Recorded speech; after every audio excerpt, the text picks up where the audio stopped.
আজকে আদালত যে কথা বলেছেন তাকে স্বাগত জানাই।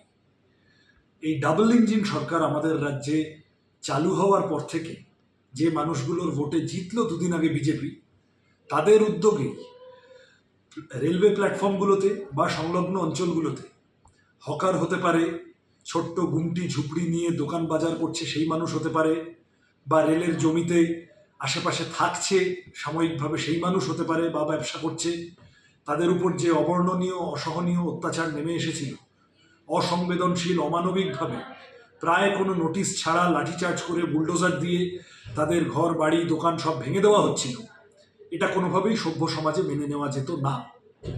বিজেপি কয়েকদিন আগে যখন শুভেন্দু অধিকারী বিরোধী দলনেতা ছিলেন, তিনি বলেছিলেন যে হকার উচ্ছেদ করতে এলে তিনি নাকি বুলডোজারের সামনে এসে দাঁড়াবেন। অথচ ক্ষমতায় আসার পর সবার আগে এই লোকগুলোকেই ভুলে গেলেন তারা। আমরা বামপন্থীরা প্রথম দিন থেকে এই কথা বলেছি যে লাইসেন্স দিতে হবে হকারদের। কেউ কোথাও ভাড়া যদি না দেয় তাহলে সেটা নিয়ে আলাপ আলোচনা করার জায়গা আছে, জরিমানার জায়গা আছে, কিন্তু এরকম নির্বিচারে পেটে লাথি মেরে উচ্ছেদ করে দেওয়া চলবে না।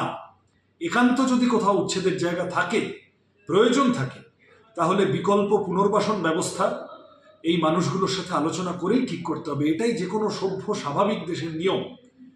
যে পাশবিকতা গত কয়েকদিন পশ্চিমবঙ্গ সরকার এবং রেল পুলিশ মিলে একসাথে দেখিয়েছে, তা কোনোভাবেই কাম্য নয়।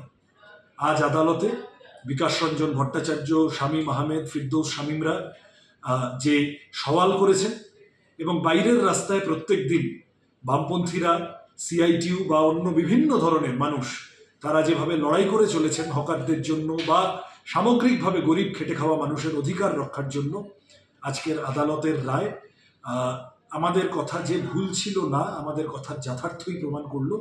আশা করব আগামী দিনেও গরিব খেটে খাওয়া মানুষ, সে প্ল্যাটফর্ম হকার হতে পারে, সে রেল লাইন বা রেল স্টেশন সংলগ্ন অঞ্চলের মানুষ হতে পারে, তাদের অধিকার রক্ষায় আর্টিকেল 21 মর্যাদাপূর্ণ জীবনের অধিকার রক্ষায় আদালত সক্রিয় থাকবেন।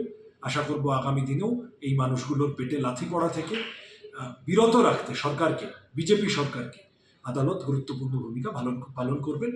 আজকের রায়কে স্বাগত জানাই।